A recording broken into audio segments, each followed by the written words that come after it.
ጸጋ መንፈስ ቅዱስ ቅጽሙ እናንተ ተሞልቶ ሳይ ምን ነበር መሆኑ ነው ኦርቶዶክስ ባልሆን ኖሮ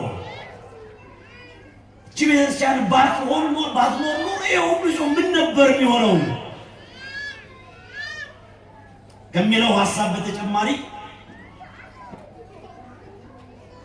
በመናጠፈው ባላጠፋነው ዓለም ስም ይሰጣል ምንድነው የምትሉኝ ከሆነ እስከ ለምዳችሁ ድረስ ነው እጅቷን አስታውሳችኋት አንዲት ልጅ አለች ሞባይላችን ላይ ቆንጆዬ ልጅ በጣም ዘንጣ ነው የምትመጣው ሚዲያው ላይ ከጨካኝነቷ የተነሳ ምን የሚያክል ማህተብ በመስቀል ነው የምታንጠለጥለው እስከ ደረቷ ግማሽ ትታያለች አንድ ትልቅ ጣባ ክትፎ ታስቀርባለች አንድ ጥብስ በሳህን ታስቀርባለች እንጀራ ብድግ አድርጋ ጠቅልል አድርጋ ያንን አንዱን ጣባ ክትፎ ደህና አድርጋ ትመስላለች ደህና አይኗም አይፈጥ ጥርሷም አይገጥ ጉዳዩ አይደለም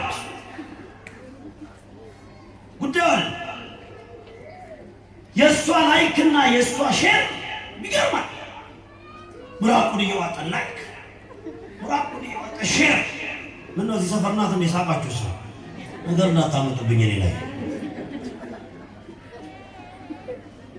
አንዲት ኢትዮጵያዊ ማህተብ ያጠለጠለች ዓለም ላይ በሚዲያ እንዲህ አርጋ የኛ እናቶች ሶስት ጣታቸው ወጥ ሳይነካ ጎርሰው ያሳደጉን የነሱ ልጆች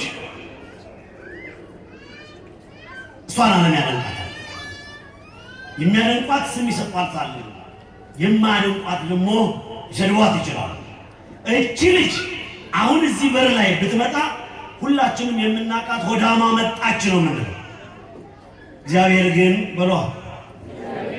በሉልኛ እግዚአብሔር ግን ልጄ መጣች ይላታል እኔ መጣች ነው የሚላት በዚህ አንፃር ስለከፋይ ነው ምናገረው ቤተክርስቲያን ስትመጡ እግዚአብሔር ልጄ መጣ ነው የሚላችሁ ጉቦ ስንቀበል አይቶናል በርዘክተን ኃጢአት ስንሰራ አይቶናል ገና ስናስብ አይቶናል ስንዋሽ አይቶናል ስናጣላ አይቶናል በቃላት ድብደራ ሰው ስናፈርስ አይቶናል እዚህ ግን ስንመጣ ልጄ መጣ ይለናል አረ ለዚህ አምላክ ነው ዋከው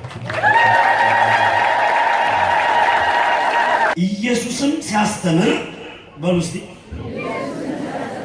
ህዝቡ ሁሉ ተሰብስቦ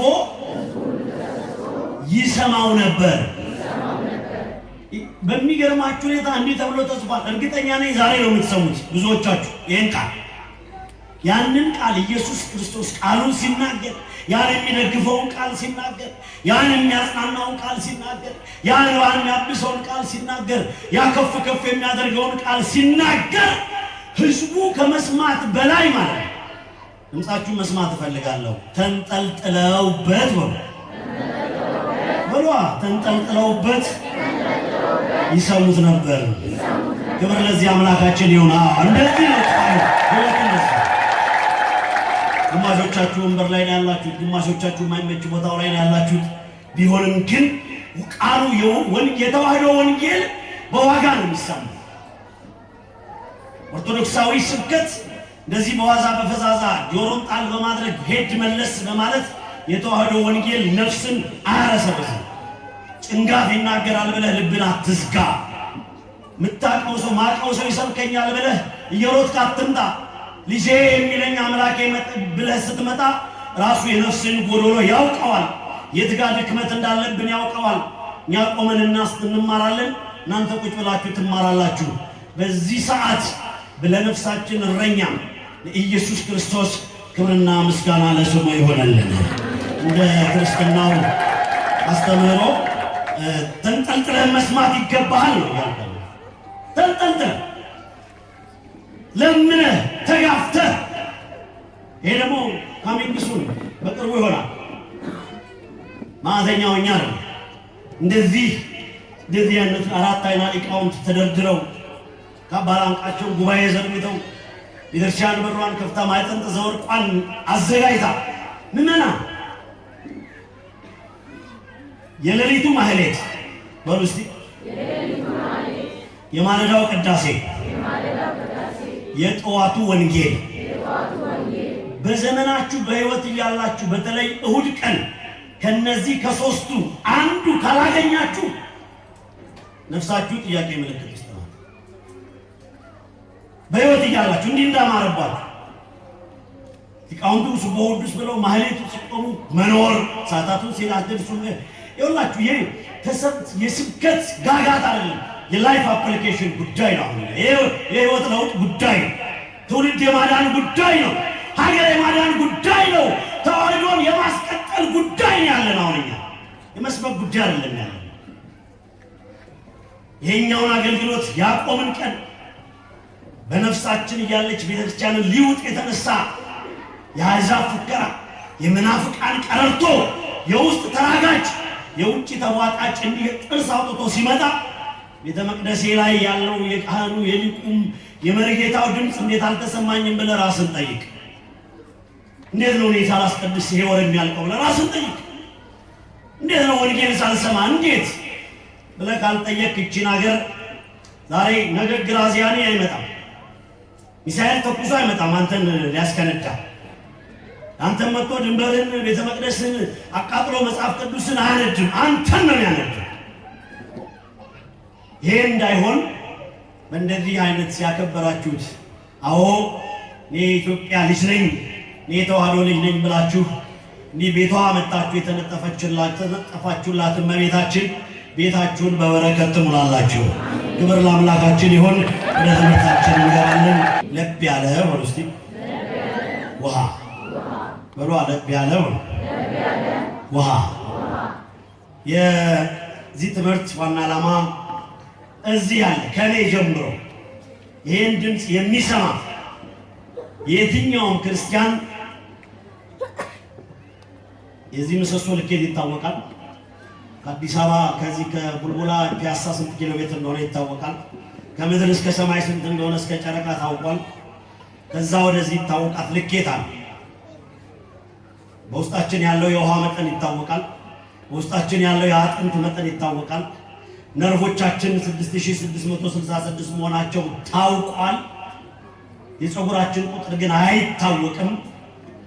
በመንፈሳዊ ሕይወት ውስጥ እኔ የተዋህዶ ልጅ ገብረ ማርያም የምባለው እኔ ወለተ ማርያም የምባለው የኦርቶዶክስ እምነት ተከታይ መንፈሳዊ ስፒሪቹዋል ግሮዝ ይባላል። መንፈሳዊ ጥንካሬ፣ መንፈሳዊ አገልግሎቴ ከሙቀት ከለብታ ከቅዝቃዜ ከፍ ያለ ነው። ሙቀት ላይ ነኝ ያለሁት ነው፣ ለብታ ላይ ነው ያለሁት። ካልሆነስ ቀዝቃዛ ነኝ ብለን ዛሬ በእግዚአብሔር ፊት ልኬታችንን አውቀን የቀዘቀዝነው ወደ ለብታ ብቻ ወደ ሙቀት። ለብ ያለው ለብታ እንዴት እንደማያዋጣ መጽሐፍ ቅዱሳዊ ማስረጃ አይተን ወደ ሞቅታ፣ ወደ ክርስትናው ሙቀት፣ ወደ ነገረ ቅዱሳን እግዚአብሔርን ወደ መምሰል፣ ክርስቶስን ወደ መምሰል፣ እመቤታችንን ወደ መምሰል የሚፈራገጠውን አለመርሳው ተስፋ ስለሌለው ነው። እሱ የተጫነውን ያህል ነው የሚናገረው። እኛ የተረዳነውን ያየን፣ በዓይናቸው ያዩት፣ በጆሮአቸው የሰሙት፣ ከእሱ ጋር የኖሩ የዳሰሱት፣ አብረውት የበሉት የጠጡት ቅዱሳኑ የነገሩንን እውነት ይዘን እሱ ፊት እንቀርባለን። ክርስትና ወይ መለኪያ ራእየ ዮሐንስ ምዕራፍ 3 ቁጥር 14 ላይ የሚል ቃል አለ። በራድ ወይም ትኩስ እንዳልሆንክ ስራህን አውቃለሁ። ያው ለብ ስላልክ ካፋ ወጥቼ ልጥል ነው የሚለውን መኪናችሁ ዳሽቦርድ ላይ አለ፣ ግድግዳችሁ ላይ አለ። ይሄ ጥቅሶቹ ላይ የምታውቁት ነው፣ በልጅነታችሁ የሰማችሁት ነው። ምን ምክንያት ነው? ለሰባት አብያተ ክርስቲያናት የተጻፈ ደብዳቤ። እነዚህ ሰባት አብያተ ክርስቲያናት የትምህርቱ መነሻ ሀሳብ የዮሐንስ ራእይ ምዕራፍ 2 ከቁጥር 1 ጀምሮ ነው። የአውሮፓ አካባቢ ጥግ ላይ ታናናሿ ኤዥያ አካባቢ እስቲ አንዳንዴም ከቡልቡላም እንውጣ፣ ከአዲስ አበባም እንውጣ፣ እሞም ከጎንደርም እንውጣ፣ ከጎጃምም እንውጣ፣ እሞም ከጅማም እንውጣ፣ እስቲ ከወለጋም እንውጣ። እስቲ እንደው እስክንሄድ ድረስ ቪዛው እስኪመጣ ድረስ እስቲ በወንጌል አገልግሎት ደግሞ ወደ አውሮፓ ወደ ኤዥያ እስቲ ወንጌል ተዋህዶ አንድ ስለሆነች ነው እስኮፓችን አጥብበው ሰፈር ውስጥ ቀበሌ እንድንቀር ስላደረጉን የወንጌል ጉልበት እንዲከፍ ያለ መሆናቸውን የተረዳን ጥቂቶች ነን። 7 አብያተ ክርስቲያናትን ኢየሱስ ክርስቶስ ለሐዋርያት መንፈስ ቅዱስን ከገለጸላቸው በኋላ በተለይ ጳውሎስና በርናባስ ወደ እነዚህ 6-7 ሀገሮች ያለ ፍርሃት ሄደው አስተምረዋል። ያለ ጭንቀት ሄደው አስተምረዋል። በጥራት ዋጋ በመክፈል በሰማዕትነት የሰው ባህሪ እንደ ጊንጥ በሚጋረፍበት በዚህ ሀገር ሁላ ሄደው አስተምረዋል። እኔም ፈልጋት አንዷን ሀገር ብቻ ነው። ለማንኛውም እነዚህን ሌሎቹን ሀገሮች አንደኛዋ ኤፌሶን ናት። ለኤፌሶን የተጻፈ ደብዳቤ ነው። ምንድነው ችግሩ መሰላችሁ? ደብዳቤ የተጻፈው እግዚአብሔር በእነዚህ 7 ሀገሮች ከፍቶት ነበር። በእነዚህ 7 አብያተ ክርስቲያናት ቅር ብሎት ነበር። በእነዚህ 7 አብያተ ክርስቲያናት ባሉት የሃይማኖት አባቶችና አማኞች ጭምር ቅር ተሰኝቶ ነበር። ቤተክርስቲያን ተሰርታላቸው 7 ቦታ ላይ 7 ሀገር ላይ ቤተክርስቲያን ተሰርታላቸው ያቺ ቤተክርስቲያን በሞገስ እየቀጠለች እያለ የሮማውያን ፍልስፍና የግሪኮች ጭቅጭቅ በተሰበከላቸው ክርስቶስ ወንጌል መሃል ገብቶ ህዝቡንና ቤተክርስቲያንን ማዕበል ሲያስነሳ እግዚአብሔር ዮሐንስ ለሚባለው ወንጌላዊ ፍጥሞ በምትባል ደሴት ላይ ራእይ ገለጸለት። ይኸውልህ ዮሐንስ በስሜ ተጠምቀው ቅዱስ ሥጋዬን ክቡር ደሜን ተቀብለው ክርስቲያኖች ተብለው በጸጋ ሲያገለግሉ በክብር ሲያገለግሉ የነበሩባቸው እነዚህ 7 ሀገረ ስብከቶቼ 7 አብያተ ክርስቲያኖቼ ከመጥፋታቸው በፊት ለእያንዳንዳቸው ደብዳቤ ጻፈላቸው። የፍቅር ደብዳቤ፣ የመመለስ ደብዳቤ፣ የመዳን ደብዳቤ ተያይዞ እንዳይጠፉ። አቤት የሱ ቸርነት! አቤት የሱ እንደምን ኢየሱስ ክርስቶስ ከሰማይ መውረዱ ከድንግል ማርያም መወለዱ ኢየሱስ ክርስቶስ በቀራንዮ አደባባይ ለሰው ልጆች ፍቅር ሲል መሰቀሉ የሰው ልጆችን የወደደበት የመጨረሻ ፍቅሩ ነው። አስባችሁታል? ከሰማይ መውረድ አንደው ለመሆኑ አስበና ነው እናስብ። ውስጡ ስላለ ነው የረሳነው። የሚረሳ አይደለም እኮ ወረደ ምላይሉ ከሰማይ ወርዶ ቤተልሔም አንዳች ስርቻ ጫካ ውስጥ ስንት መኳንንት ስንት መሳፍንት የትም እየተወለደ እንዴት ቢወደን ነው? ያው ነው ሁሌም ሲነገራችሁ የምትሰሙት ነው። ቢነገርም አያደክምም አያሰክርም፣ ያጸናል። ፍቅር ሰሐቦ ለወልድ ኃያል የሚሆነው የሰው ልጆች ፍቅር ክርስቶስን ከሰማይ አወረደው። እንዴ አንተ ብሎ ወርዶ አንተ ሺሻ ቤት ታመሻለህ? አንተ ብሎ ወርዶ የሁሉ ፍለጋ ይኸው እስቲ ዝም ብለህ ቀራንዮ አደባባይ የማቴዎስ ወንጌል ምዕራፍ 26 ከቁጥር 1 ላይ ኢየሱስን በሐሰት ከሰው ሊሰቅሉት ወሰኑ ይላል። ለአንተ ለኔ ለኛ አይገርም? ወንጌላዊ ዮሐንስ ምን አለ? ነፍሱን ስለ ሰው አሳልፎ ከመስጠት በላይ ከዚህ የሚበልጥ ፍቅር እንደው ይሏል ለማንም የለውም። ለማንም በሌለው ፍቅሩ የወደደኝ አምላኬ ነው የምትሉ ከፍ አድርጉና መስገኑት። እሱ ነው የወደደኝ። ያችሁ እነዚህ ሁለቱ ይወላችሁ ልደቱና ስቅለቱ እኛን የወደደበት ያፈቀረበት በዓላችን ናቸው። ልብ ብለህ ስማኝ። እርግጠኛ ነኝ ትላልቆቹ ጎልማሶቹ በስነ ስርዓት እንደምታደምጡኝ ተስፋ አደርጋለሁ። ለምን ቤት ሄዳችሁ ለልጆቻችሁ እንደምትነግሯቸው ተስፋ ስለማድረግ። ሁለተኛው ትንሣኤውና በሏ እርገቱ የክርስቶስን መለኮታዊ ኃይል የተማርንበት እሱም ለኛ የገለጠበት ነው። ወተንሳ ብድግ ብሎ ተነሳ። ማንም አላነሳው። የምታውቁት ነው። እንዳይነሳ ያልተደረገ ደባደቦ የለም። እንዳይነሳ አዲስ ፒቲሽን ተሰብስቧል። አዲስ መቃብር ድንጋይ ተመቷል። አዲስ ማህተም ተመቷል። እነ ጀነራል እነ ኮሎኔል እነ መቶ አለቃ በሰፈሩ ሁሉ በ10 ከተማ ሁሉ አይ ጴጥሮስ ሰርቆታል፣ እንድርያስ ሰርቆታል፣ ሐዋርያት ሰርቀውታል፣ ኧረ አይደለም ዮሴፍና ኒቆዲሞስ ናቸው የሰረቁት፣ ኧረ 36ቱ ቅዱሳን ናቸው ሴቶች መጥተው ነበር የሚል ውሸት ቢዋሹ እንደውም በመጽሐፍ እንዲህ ተብሎ ተጽፏል። እነዚህ ሰዎች ነው በየከተማው ደቀ መዛሙርቱ ሰረቁት ሲሉ ህዝቡ ነጠላውን አፉ ላይ ጣል አድርጎ እስቲ እናቶቼ ነጠላችሁን አፋችሁ ላይ ጣል አድርጉልኝ በማለት በመቤት ወታደሮቹ እኮ ናቸው በከተማ ሄደው አልተነሳም ደቀ መዛሙርቱ ናቸው የሰረቁት እያሉ ሲያወሩ ሴቶቹ ያውቁ ነበርና አሁን እንደዛ ነጠላችሁን ያዘርጉ አፋችሁ ምን ችግር አለ? እኛ ሰምተናል በሶስተኛው ቀን እነሳለሁ ብሎ ነበር። ምን አለ ነጠላውን ጣል አድርጋችሁ ብታመሰግኑ ታዲያ እነሳለሁ ነበር። አየው ውሸታም የትም አይደል። በገንዘብ ብታስዋሽ፣ በስልጣን ብታስዋሽ፣ በጉልበት ብታስዋሽ፣ በቲፎዞ ብታስዋሽ እውነቷ እንደሆነች ፍጥጥ ብላ መምጣት ለምን በፈለከው ተጠርዛ አትዋሽ። እናውቃለን ምድሪቱ ውሸታሞች ከፍ ከፍ የሚሉባት ናት። የታወቀ ነው ይሄ። አሁን በመለስ ላይ ቆመን ግን ውሸት ትለመልማለች ብለን አንናገር። የቀረ ይቀራል።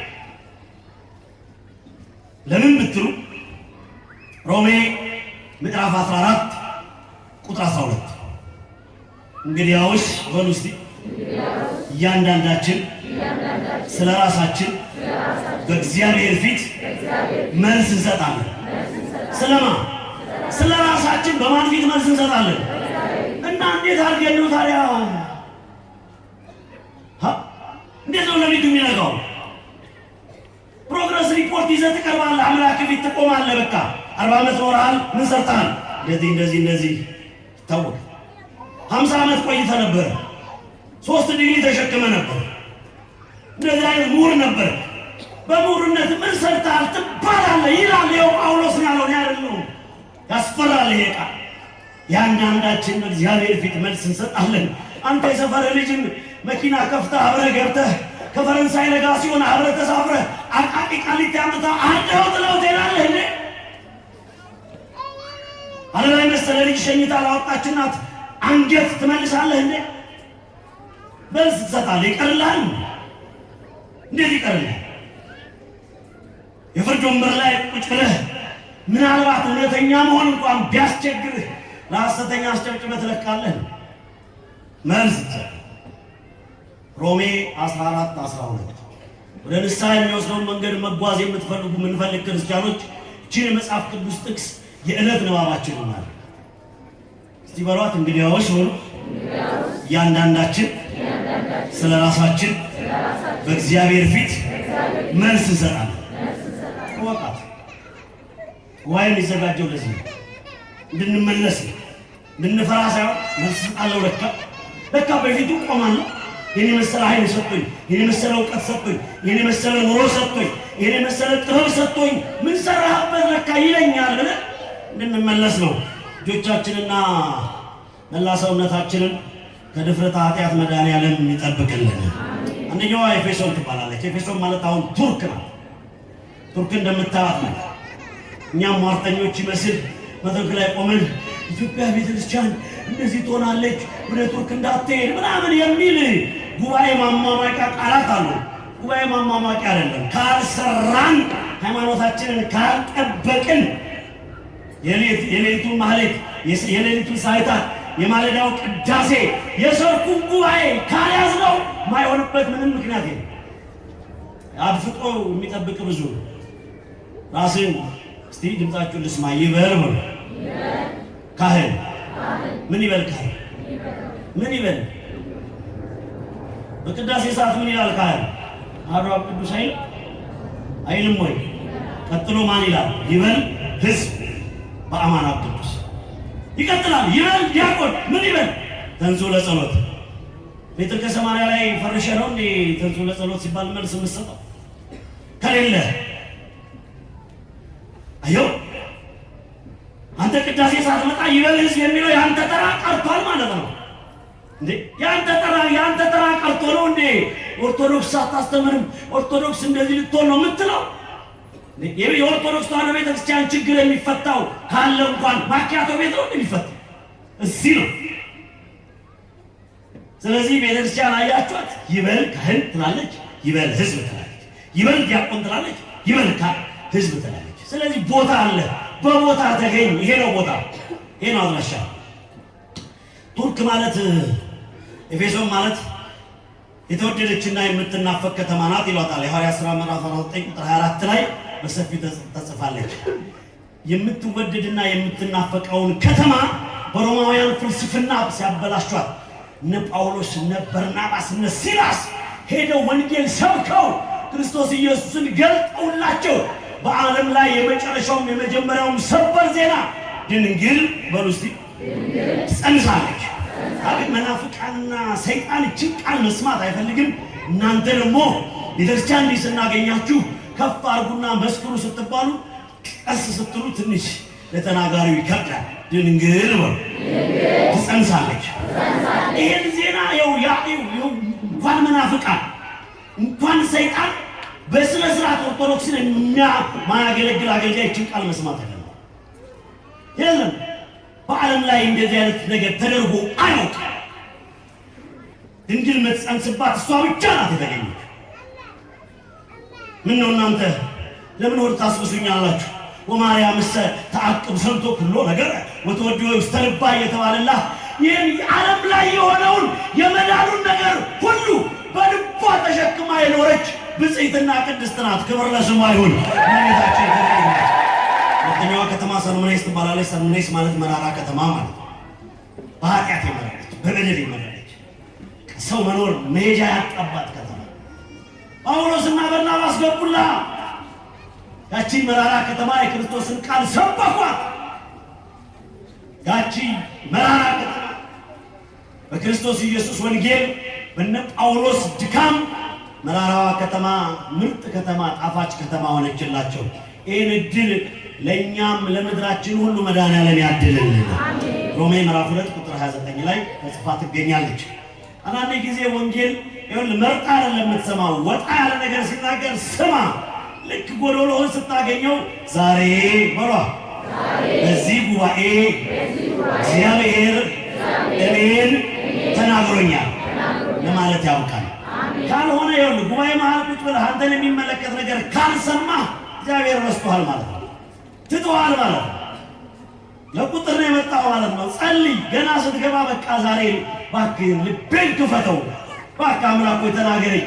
ሰዎች ተናግረው አልጅበውኛል፣ ሰዎች ተናግረው ዋሽተውኛል። ያንተ ቃል ለኔ ድጋፌ ነው። በአንተ ቃል መኖር ለኔ ደስታዬ ነው። ንገረኝ በለው። ጉባኤ መሃል መጥተህ ተከምረህ ቁጭ ብለህ የሰባኪውን አንዳንዴ ደስ ሲላችሁ ፍልፍሉን እንድንሆንላችሁ ትፈልጋላችሁ። ደስ ሲላችሁ ስለዛ እናንተ እዛ እንደዚህ እስክናፍርብህ ድረስ